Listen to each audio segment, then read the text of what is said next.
कैसे हैं आप सब।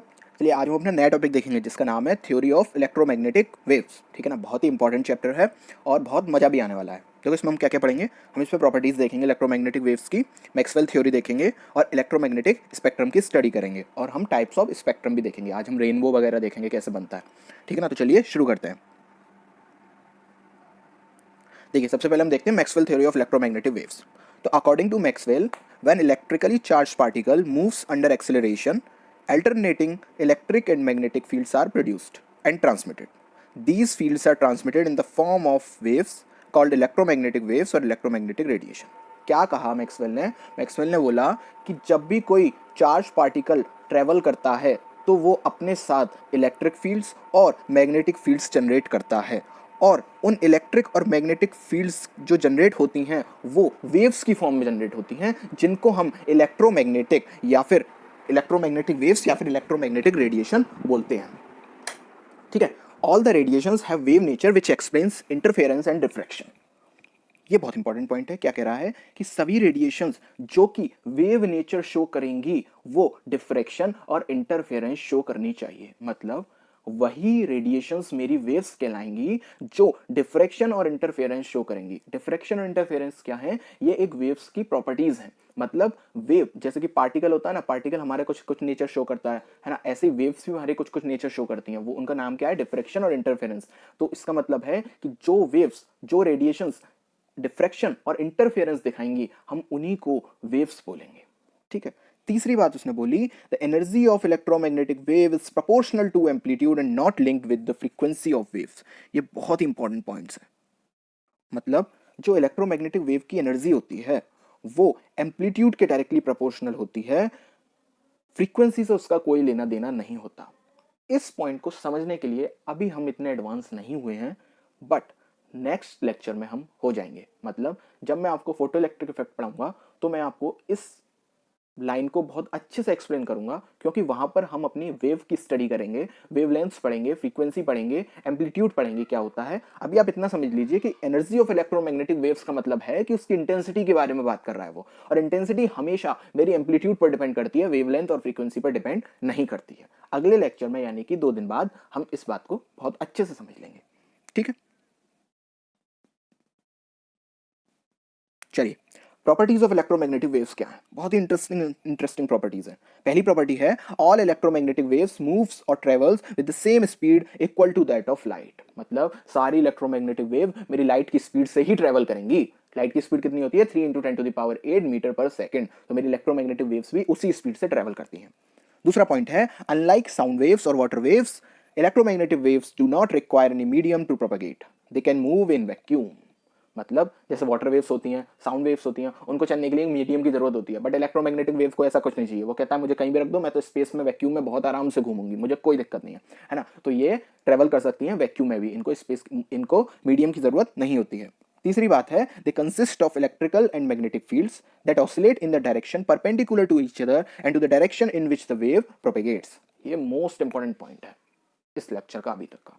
क्या बोल रहा है? देखो सपोज मेरी वेव है एक, और वेव मेरी एक्स डायरेक्शन में ट्रेवल कर रही है। ठीक, तो उससे प्रोड्यूस होने वाली इलेक्ट्रिक फील्ड और मैग्नेटिक फील्ड उसके परपेंडिकुलर होंगी और आपस में भी परपेंडिकुलर होंगी। मतलब अगर मेरी वेव कोई एक्स डायरेक्शन में ट्रेवल कर रही है तो हो सकता है कि उसकी इलेक्ट्रिक फील्ड अगर वाई डायरेक्शन में जनरेट हुई तो उसकी मैग्नेटिक फील्ड जेड डायरेक्शन में जनरेट होगी। तो 3D फिगर है, मैं आपको 2D में समझा रहा हूँ तो इसलिए आपको महसूस नहीं हो रहा। ये वाली जो लाइन है वो आप ऐसे समझ लो, मतलब वर्टिकल प्लेन में है ना, जेड डायरेक्शन में है। तो ऐसे ही वो कह रहा है, मैक्सवेल ने क्या बोला कि तीनों आपस में परपेंडिकुलर होंगी। मतलब अगर कोई लाइन मेरी एक्स डायरेक्शन में है तो इलेक्ट्रिक फील्ड मेरी वाई डायरेक्शन में ट्रेवल करेगी और मैग्नेटिक फील्ड मेरी जेड डायरेक्शन में ट्रेवल करेगी। सपोज अगर वाई डायरेक्शन में वेव ट्रेवल कर रही है तो हो सकता है इलेक्ट्रिक फील्ड एक्स डायरेक्शन में ट्रेवल करे और मैग्नेटिक फील्ड जेड डायरेक्शन में ट्रेवल कर जाए। मींस तीनों आपस में परपेंडिकुलर होंगे हमेशा। ठीक है, नेक्स्ट पॉइंट, इलेक्ट्रोमैग्नेटिक स्पेक्ट्रम। ये क्या होता है? There are many types of electromagnetic radiations which differ from one another in wavelength or frequency. These constitute what is called electromagnetic spectrum. मतलब इलेक्ट्रोमैग्नेटिक रेडिएशन है, ठीक है, तो वो कुछ खास खास कलर के रेडिएशन से बनी होती है, मतलब जैसे कि व्हाइट लाइट है मेरी, है ना, तो व्हाइट लाइट मेरे 7 कलर्स के कॉम्बिनेशन से बनी हुई है, उन 7 कलर्स के कॉम्बिनेशन में सबकी वेवलेंथ क्या है, अलग अलग, है ना। तो ऐसे ही वो कह रहा है कि कई सारी इलेक्ट्रोमैग्नेटिक रेडिएशन होती हैं जो कि आपस में एक दूसरे से फ्रीक्वेंसी और वेवलेंथ्स में अलग अलग होती हैं। इसका मतलब क्या है कि जब मैं उनको किसी मीडियम से पास कराऊंगा तो उनके द्वारा शो करने वाली सारी प्रॉपर्टीज डिफरेंट होंगी। हो सकता है उनका बेंडिंग एंगल अलग हो सकता है उसकी उस मीडियम में स्पीड अलग हो सकता है उसकी स्प्लिटिंग फ्रीक्वेंसी अलग अलग हो, है ना, तो उनकी सारी प्रॉपर्टीज अलग अलग होंगी। तो इन प्रॉपर्टीज के अलग होने की वजह से उनके द्वारा जो बैंड शो किया जाएगा, जो कलर शो किया जाएगा, जो स्पेक्ट्रम शो किया जाएगा, वो भी अलग अलग रेंज में एग्जिस्ट करेगा। और उन्हीं रेंज को जब हमने स्टडी किया तो हमारे पास एक इलेक्ट्रोमैग्नेटिक स्पेक्ट्रम निकल के आया जिसमें हमने अपनी सारी वेवलेंथ्स, सारी रेडिएशंस को उनके द्वारा प्रोड्यूस होने वाली वेवलेंथ्स के अकॉर्डिंग रखा। जैसे इसको देखो, रेडियो वेव, माइक्रोवेव, इंफ्रारेड, ये विजिबल है पूरा, ये बीच में आता है यहाँ पे 400 से 700 नैनोमीटर के बीच में, है ना। फिर अल्ट्रावायलेट, एक्सरेज और गामा रेज। तो हमने क्या देखा कि जब हम लेफ्ट टू राइट जा रहे हैं तो हमारी वेवलेंथ इंक्रीज हो रही है। देखो यहाँ पर वेवलेंथ थी 10⁻⁻12, यहाँ पर 10⁻⁻6, यहाँ पर 1, है ना, मतलब वेवलेंथ मेरी इंक्रीज हो रही है। बट जब हमने फ्रीक्वेंसी देखी तो फ्रीक्वेंसी मेरी राइट टू लेफ्ट इंक्रीज हो रही है। Very good. मतलब मैंने इलेक्ट्रोमैग्नेटिक स्पेक्ट्रम में अपने रेडिएशंस को एक खास खास, मतलब इंक्रीजिंग और डिक्रीजिंग फ्रीक्वेंसी के ऑर्डर में या फिर इंक्रीजिंग और डिक्रीजिंग वेवलेंथ के ऑर्डर में प्लेस करा, और मैंने देखा कि ये एक पूरा इलेक्ट्रोमैग्नेटिक स्पेक्ट्रम मेरे पास तैयार हो गया, है ना। इसी में मेरी विजुअल रीजन की रेडिएशंस भी सारी थी। विवग्योर जो है वो विजुअल रीजन में आता है पूरा, है ना, तो मैंने उसको भी रखा और मैंने स्टडी किया तो मुझे पता चला कि वो मेरा लगभग 380 नैनोमीटर से 780 नैनोमीटर के बीच में मेरे सारे विजुअल लाइट्स के जो कलर होते हैं वो एग्जिस्ट करते हैं। मींस जो भी हम कलर देख पा रहे हैं ना, वो सारे ही कलर इन वेवलेंथ्स के बीच में स्टडी कर एग्जिस्ट कर रहे हैं। तो अगर कोई मुझसे पूछे कि व्हाट इज लाइट, है ना, डिफाइन लाइट, तो मैं क्या बोलूंगा कि light is electromagnetic wave which falls in the visible region of electromagnetic spectrum. मतलब लाइट भी मेरी एक टाइप की इलेक्ट्रोमैग्नेटिक वेव ही है, बट वो हमेशा मेरी इलेक्ट्रोमैग्नेटिक स्पेक्ट्रम के विजिबल रीजन में एग्जिस्ट करेगी। ठीक है, तो ये था मेरा इलेक्ट्रोमैग्नेटिक स्पेक्ट्रम। इसकी वेवलेंथ और फ्रीक्वेंसीज आपको याद होनी चाहिए, कोई कॉम्प्लिकेटेड नहीं है, सिंपल सा है, जैसे कि 10⁸ है यहाँ पर, है ना, फिर उसके बाद 2 2 बढ़ाते जाओ पावर में, है ना, यहाँ पर 2 2 कम करते जाओ पावर में, कितना तो सिंपल है ना, तो इसको याद कर लेना। और ये जो याद करने का तरीका है इनका क्या है, रमीर वोक्सिको। मैंने इनको कैसे याद किया है, आर से र मी ई र बुक्सिको, है ना, तो ऐसे करके आप भी याद कर सकते हो। आपको जो ट्रिक बनानी है वैसा बना लेना, कोई दिक्कत वाली बात नहीं है। चलो अब समझते हैं व्हाट इज स्पेक्ट्रम। वो तो हमने देखा था इलेक्ट्रोमैग्नेटिक स्पेक्ट्रम, अब एक्चुअली में स्पेक्ट्रम का मतलब क्या है वो समझते हैं। तो देखो, when light coming from a source is dispersed by a prism, light of different wavelength are deviated through different angle and get separated. वही बात है कि मेरी एक लाइट गई, मैंने डिफरेंट डिफरेंट लाइट फेंकी किसी प्रिज्म से, है ना, तो हर लाइट की वेवलेंथ अलग थी, तो हर लाइट मेरी अलग अलग एंगल से बेंड हुई, ठीक है, और सेपरेट हो गई। This phenomena is called dispersion, और इस फिनोमेना को क्या कहते हैं, dispersion. And such a dispersed light may be received on a photographic plate और it may be viewed directly by eye. A collection of dispersed light giving its wavelength composition is called a spectrum। मतलब जब वो dispersed हुई तो मैंने उसको एक अपनी सामने प्लेट लगा दी और वो सारी लाइट्स जो हैं वो अब मेरी उस प्लेट पर फॉल हो रही हैं। और फॉल होने के बाद अब चूंकि मुझे पता है कि सबकी वेवलेंथ अलग अलग है और सब आपस में टूट चुकी हैं, बिखर चुकी हैं, तो वो एक अलग अलग रीजन में आएंगी, अलग अलग रीजन में आएंगी तो एक खास खास प्रकार का बैंड बनाएंगी, है ना। और उन्हीं बैंड को जब मैंने स्टडी किया तो मैंने क्या बोला कि वही मेरा एक स्पेक्ट्रम है, वहां पर मेरा एक स्पेक्ट्रम क्रिएट हो गया। ठीक है, next we will see types of spectrum. तो स्पेक्ट्रम मेरा 2 टाइप का होता है, एक एमिशन स्पेक्ट्रम और एक एब्जॉर्प्शन स्पेक्ट्रम। एमिशन स्पेक्ट्रम क्या होता है, जैसा कि नाम से पता चल रहा है, एमिशन मतलब वो कोई ना कोई चीज निकालेगा, ठीक है। तो स्पेक्ट्रम एमिशन और एब्जॉर्प्शन का मतलब क्या है वो समझो। जब कोई मेरा एटम एनर्जी को एब्जॉर्ब कर लेता है तो वो कहलाता है एब्जॉर्प्शन स्पेक्ट्रम। जब वो एनर्जी को रिलीज करेगा तो वो कहलाएगा एमिशन स्पेक्ट्रम। ठीक है, तो अभी चूंकि हम एमिशन स्पेक्ट्रम पढ़ रहे हैं तो पहले उसको देखते हैं। तो ऐसा समझो एमिशन स्पेक्ट्रम वो कब शो करेगा, जब वो एनर्जी रिलीज करेगा। एनर्जी रिलीज कोई चीज कब करेगी, जब वो स्टेबल होना चाहती है, जब उसके पास ज्यादा एनर्जी है। मैंने आपको हमेशा बताया, मैंने आपको केमिकल बॉन्डिंग में भी बताया था, जब भी आप किसी को एनर्जी देंगे वो उछल कूद करना शुरू करेगा। उछल कूद करने का मतलब है वो अब अनस्टेबल है, अब उसको स्टेबल होना है, तो स्टेबल होने के लिए वो क्या करेगा, अपनी एनर्जी को रिलीज करेगा। और अपनी एनर्जी को रिलीज करेगा तो एनर्जी ही क्या है, इलेक्ट्रोमैग्नेटिक वेव, और उसकी क्या होती है, सबकी अलग अलग वेवलेंथ, तो वो क्या करेगा, एक स्पेक्ट्रम क्रिएट करेगा। और चूंकि वो स्पेक्ट्रम एनर्जी रिलीज होने की वजह से क्रिएट हो रहा है, इसीलिए हमने उसको क्या बोल दिया, एमिशन स्पेक्ट्रम। ठीक है, इसकी डेफिनेशन पढ़ते हैं। A spectrum, a substance gets excited on heating at a very high temperature or by giving energy, and subsequently radiations are emitted. These radiations, when analyzed with the help of spectroscope, spectral lines are obtained. मतलब मेरा एक substance था, मैंने उसको heat दी, वो excite हो गया। Heat दी मतलब एनर्जी दी, एनर्जी दी, उसने उछल कूद करी, उछल कूद मतलब वो एक्साइट हो गया, एक्साइट हो गया, वो हायर एनर्जी लेवल में पहुंच चुका है। अब वो वहां पर क्या है, अनस्टेबल, उसको वापस अपनी ग्राउंड स्टेट में आना है, अपनी वापस स्टेबल स्टेट में आना है। तो वो क्या करेगा, उसको जो एनर्जी मिली है मैं किसी और को दे दे रहा हूं और मैं वापस आ जा रहा हूं, है ना, और वो उस एनर्जी को रिलीज करेगा, और इसी तरीके से मेरा एमिशन स्पेक्ट्रम शो होगा। ठीक है, अब सबसे पहला पॉइंट दिमाग में आया कि मैं एटम को या किसी भी सब्सटेंस को एक्साइट किस किस तरीके से कर सकता हूं, है ना, मतलब मैं उसको एनर्जी कैसे कैसे दे सकता हूं।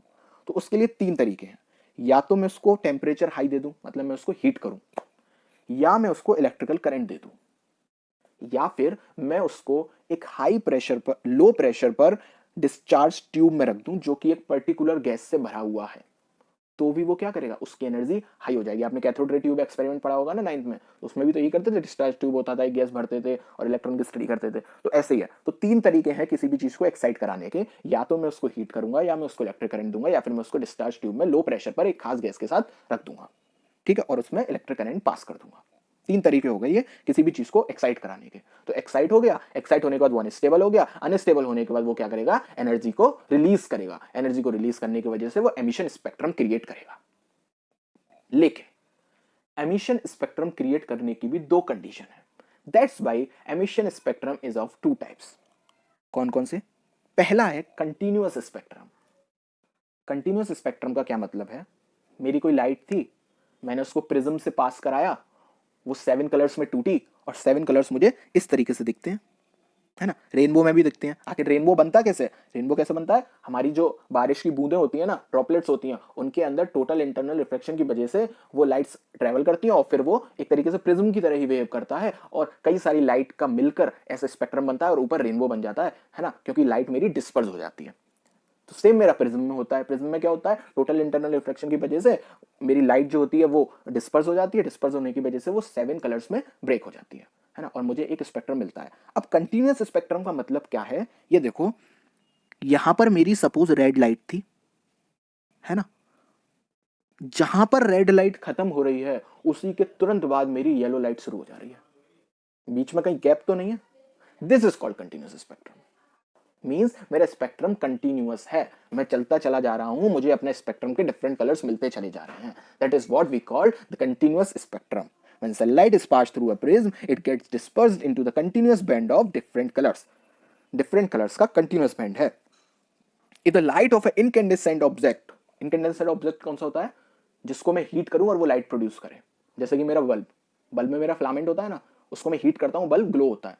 जैसे मेरा हीटर है ना, हीटर में क्या कौन सा मेटल होता है, शायद नाइक्रोम, है ना, कंफर्म नहीं हूँ, शायद नाइक्रोम होता है ना, तो उसके जो फिलामेंट्स होते हैं वो हीट होते हैं और वो फिर ग्लो करता है ना, रेड हो जाता है, तो वो क्या है, वो इनकैंडेसेंट ऑब्जेक्ट है। ठीक है ना, तो जब ऐसे ऑब्जेक्ट को हम प्रिज्म से पास कराते हैं या फिर स्पेक्ट्रोस्कोप से पास कराते हैं, स्पेक्ट्रोस्कोप एक टाइप का डिवाइस होता है, ठीक है ना, it also gives continuous spectrum of colours, है ना। तो मेन चीज हमें क्या समझनी है, कंटिन्यूअस समझना है, ठीक है ना। हम ये तो समझ गए कि एमिशन कैसे हो रहा है, ये तो हमने एमिशन स्पेक्ट्रम में देख लिया है ना, मोटा मोटा, लेकिन अब हम समझ रहे हैं कि उसके टाइप्स जो है, उसमें कंटिन्यूअस जो वर्ड आया उसका मतलब क्या है। तो कंटिन्यूअस का मतलब है कि मेरी जहां पर रेड लाइन खत्म हुई, मेरी वहीं से येलो लाइन शुरू हो गई, जहां पर येलो लाइन शुरू खत्म हुई वहीं से मेरी ब्लू लाइन शुरू हो गई, है ना। तो इस तरीके से मेरा जो स्पेक्ट्रम है वो कंटिन्यूअस है, बीच में कहीं पर भी गैपिंग नहीं है। लेकिन जो दूसरा टाइप है वो है लाइन स्पेक्ट्रम। जैसा कि समझ में आ रहा है कि जो मेरा स्पेक्ट्रा है वो लाइन की फॉर्म में बनेगा, अब बेंड नहीं बनेगा। मतलब if the radiation obtained by the excitation of substance are analyzed with the help of spectroscope, a series of thin bright lines of specific columns are obtained. There is a dark space in between two consecutive lines. मतलब मेरा substance excite हुआ, excite होने के बाद उसने अपनी radiation को emit करना शुरू किया, लेकिन जब हमने उस रेडिएशन को पढ़ा, स्टडी किया, तो हमें पता चला कि वो जो रेडिएशन थी वो कंटिन्यूअस नहीं थी। उनमें क्या हुआ कि बीच में तो मेरी लाइंस आई, मतलब बीच में मेरे कलर शो हुए, और उनके बीच में बहुत सारा स्पेस जो था वो ब्लैक ब्लैक था, मींस डार्क डार्क स्पेस था। इसका मतलब क्या है? इसका मतलब ये है कि जब मैंने कंटिन्यूअस स्पेक्ट्रम पढ़ा था तो वहां पर क्या हुआ होगा, सपोज मेरी रेड लाइट थी, रेड लाइट का जो स्पेक्ट्रम था वो आ रहा था 200 नैनोमीटर से 300 नैनोमीटर के बीच में, सपोज कर लिया, तो जो अगली येलो लाइट है वो वही 300 नैनोमीटर से शुरू हो गई होगी और 400 नैनोमीटर तक गई होगी, बीच में गैपिंग ही नहीं बची। लेकिन जब मैंने लाइन स्पेक्ट्रा, जब मैंने किसी ऐसे सब्सटेंस का स्पेक्ट्रा पढ़ा जिसमें वो लाइन स्पेक्ट्रा शो करता है, तो उसने क्या किया होगा, हो सकता है वो जो कलर शो कर रहा है उनकी वेवलेंथ्स में वेरिएशन बहुत होंगे, मतलब जो उसका एक रेडिएशन होगा उसकी वेवलेंथ हो सकता है 200 से 300 के बीच में हो, और दूसरी जो वेवलेंथ है वो हो सकता है 700 से 800 के बीच में हो। तो 300 से 700 का रीजन क्या हो गया, ब्लैंक। मतलब उस रीजन में मेरी कोई भी लाइट उस फोटो इलेक्ट्रिक प्लेट पर फॉल ही नहीं हो रही है, और फॉल ही नहीं हो रही है तो वो जो स्पेस है वो कैसा हो गया, डार्क स्पेस हो गया। ठीक है, यही मेरा अगला एग्जांपल दिखा रहा है कि जब मैं सोडियम क्लोराइड को हीट करता हूं बंसेन फ्लेम में तो वो एक येलो कलर की लाइट एमिट करता है। ठीक है, और जब हमने उस येलो कलर की लाइट के स्पेक्ट्रा को स्टडी किया तो हमको पता चला कि वो दो वेवलेंथ शो करता है और बीच में डार्क स्पेस होता है। पहली वेवलेंथ शो करता है वो 5890 एंगस्ट्रॉन पर, और दूसरी वेवलेंथ शो करता है 5896 एंगस्ट्रॉन पर। तो 80 से 90 से 96 के बीच में जो 5891, 5892, 5893, 5894, 5895, ये वाला जो स्पेक्ट्रम था, मतलब ये वाला जो एंगस्ट्रॉन का रीजन था, उसका क्या हुआ, वो डार्क साइड में चला गया। ठीक है ना, तो इसीलिए हम देखो लाइन स्पेक्ट्रा का स्पेक्ट्रम देखो, एमिशन स्पेक्ट्रा, ये एक कलर दिखा रहा है, ये एक कलर दिखा रहा है, ये एक कलर दिखा रहा है, ये एक कलर दिखा रहा है, बीच का स्पेस पूरा मेरा डार्क है। मींस एक खास वेवलेंथ पर मुझे स्पेक्ट्रा दिखाई दे रहा है और बीच का पूरा स्पेस मेरा डार्क हो गया, वहां पर कोई लाइट मेरी, कोई स्पेक्ट्रा मेरा शो ही नहीं हुआ। तो ये मेरा क्या था, एमिशन स्पेक्ट्रा का दूसरा type, that is line spectra. अब मैं समझता हूं अपना स्पेक्ट्रम का दूसरा type, that is absorption spectrum. ये क्या कह रहा है, देखो हमें जनरलाइज तो हमने पहले ही कर लिया कि एमिशन स्पेक्ट्रम मतलब वो एनर्जी को रिलीज करेगा, इसलिए वो एमिशन स्पेक्ट्रम हो गया। एब्जॉर्प्शन स्पेक्ट्रम मतलब नाम से ही पता चला है कि वो एनर्जी को एब्जॉर्ब कर लेगा। मींस जब मैंने कोई लाइट अपनी किसी एक सब्सटेंस या प्रिज्म से पास करी तो उसके अंदर जो एटम्स और मॉलिक्यूल्स थे उनकी फ्रीक्वेंसी कुछ इस तरीके की थी कि उसने कुछ लाइट को एब्जॉर्ब कर लिया। मतलब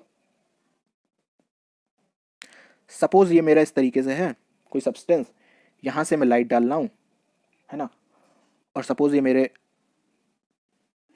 मॉलिक्यूल है, यहां पर मैंने अपनी फोटो इलेक्ट्रिक प्लेट रख दी, यहां से लाइट गई, ब्रेक हुई, लेकिन इस एटम ने एब्जॉर्ब कर ली लाइट। तो क्या हुआ, जब ये बाहर निकली तो यहां पर तो स्पेक्ट्रम दिखाई दिया मुझे, बट ये बीच का रीजन स्पेक्ट्रम से गायब हो गया, है ना। लेकिन मेरा एक ही एटम ने एब्जॉर्ब की थी ना, तो मेरा एक छोटी सी लाइन डार्क होगी, पूरा रीजन डार्क नहीं होगा, इतना पोर्शन मेरा छोटा सा डार्क हो गया।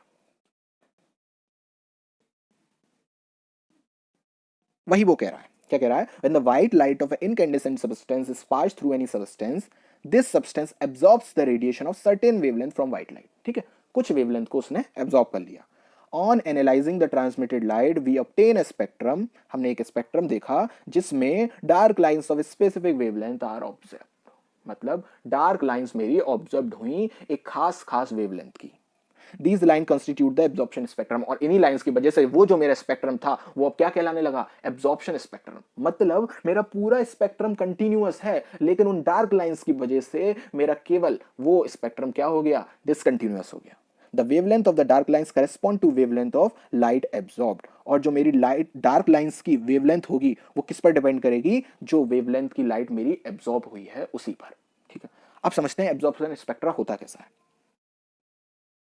ये देखो, इसमें कंपैरेटिव स्टडी करूं, ऊपर आपके सामने एमिशन स्पेक्ट्रा है जिसमें मोस्ट ऑफ द स्पेस कैसा है, डार्क साइड, और एब्जॉर्प्शन स्पेक्ट्रा जिसमें मोस्ट ऑफ द स्पेस कैसा है, कलर्ड। ठीक है, अब इन दोनों स्पेक्ट्रा को बहुत ध्यान से देखो तो आपको पता चलेगा कि एब्जॉर्प्शन स्पेक्ट्रा में जो जो रीजन डार्क है, एमिशन स्पेक्ट्रा में वही वही रीजन कलर्ड है। ध्यान से देखो, ये रीजन डार्क, ये रीजन कलर्ड, ये रीजन डार्क, ये रीजन कलर्ड। और जो एमिशन स्पेक्ट्रा में डार्क रीजन है वो एब्जॉर्प्शन स्पेक्ट्रा का कलर्ड रीजन है। अमेजिंग। मींस जो मेरा कंटिन्यूअस स्पेक्ट्रम है वो एब्जॉर्प्शन स्पेक्ट्रा और एमिशन स्पेक्ट्रा के सुपर इम्पोजिशन से ही बना होगा। समझ में आ गई इतनी बात? बहुत इंटरेस्टिंग पॉइंट है, ठीक है ना। और दोनों का डिफरेंस भी पता होना चाहिए कि एमिशन स्पेक्ट्रा में ऐसा क्यों हुआ और एब्जॉर्प्शन स्पेक्ट्रा में ऐसा क्यों हुआ। ठीक है, नेक्स्ट देखते हैं। अब देखो एब्जॉर्प्शन स्पेक्ट्रा में एक चीज और है कि एब्जॉर्प्शन स्पेक्ट्रा, देखो हमने हर चीज तो सेम ही की है ना, तो एमिशन में एमिशन क्यों हो गया, एब्जॉर्प्शन में एब्जॉर्प्शन क्यों हो गया? कुछ तो डिफरेंस रहा होगा। तो हाँ, डिफरेंस है। डिफरेंस क्या है कि एब्जॉर्प्शन स्पेक्ट्रा में पहले हम इनकैंडेसेंट ऑब्जेक्ट की लाइट को कूल गैस से पास कराते हैं, ठीक है ना, और उसके बाद हम उसको अपने ऑब्जेक्ट से डिस्पर्स कराते हैं। ठीक है, तो वही यहां पर बताया गया है कि देखो ये एक एमिशन स्पेक्ट्रा था, इसको जब हमने पास कराया डिस्पर्स हुई और most of the region black हो गया और बाकी का रीजन हमें क्या दिख रही है, लाइन स्पेक्ट्रा दिख रहा है इसमें, ठीक है ना। लेकिन एब्जॉर्प्शन स्पेक्ट्रा में क्या हुआ, हॉट डेंसिटी को हमने कोल्ड गैस से पास कराया, उसके बाद हमने इसको डिस्पर्स कराया और हमको अपना एब्जॉर्प्शन स्पेक्ट्रा मिल गया। एब्जॉर्प्शन स्पेक्ट्रा में क्या हुआ, हमें अपने डार्क बैंड्स नहीं दिखाई दिए, डार्क लाइंस दिखाई दी और हमें एक कंटिन्यूअस स्पेक्ट्रा था लेकिन उसमें बीच में लाइंस आने के चक्कर में वो क्या हो गया, डिसकंटिन्यूअस स्पेक्ट्रा। और हमने ये भी देख लिया कि जब हमने एब्जॉर्प्शन स्पेक्ट्रा और एमिशन स्पेक्ट्रा को सुपर इंपोज कराया तभी हमारा एक कंटिन्यूअस स्पेक्ट्रा निकल के आया। ठीक है, वेरी गुड।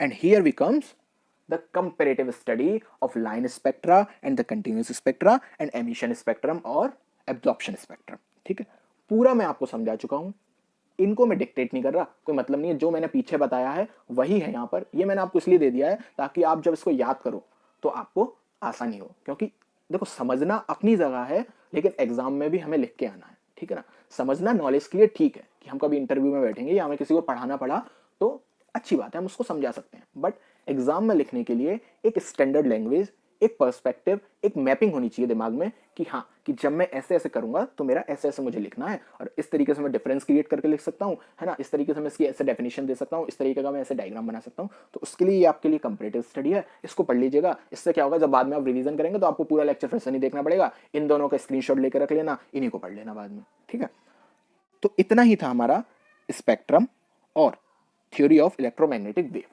ठीक है, नेक्स्ट वीडियो में हम पढ़ेंगे ब्लैक बॉडी रेडिएशन और फोटो इलेक्ट्रिक इफेक्ट। ठीक है ना, पहले मैं फोटो इलेक्ट्रिक इफेक्ट पढ़ाऊंगा, उसके बाद मैं ब्लैक बॉडी रेडिएशन पढ़ाऊंगा। देखो यहां पर आपको टर्म दिखाई दे रहा होगा एक, ब्लैक बॉडी रेडिएशन, ये रहा।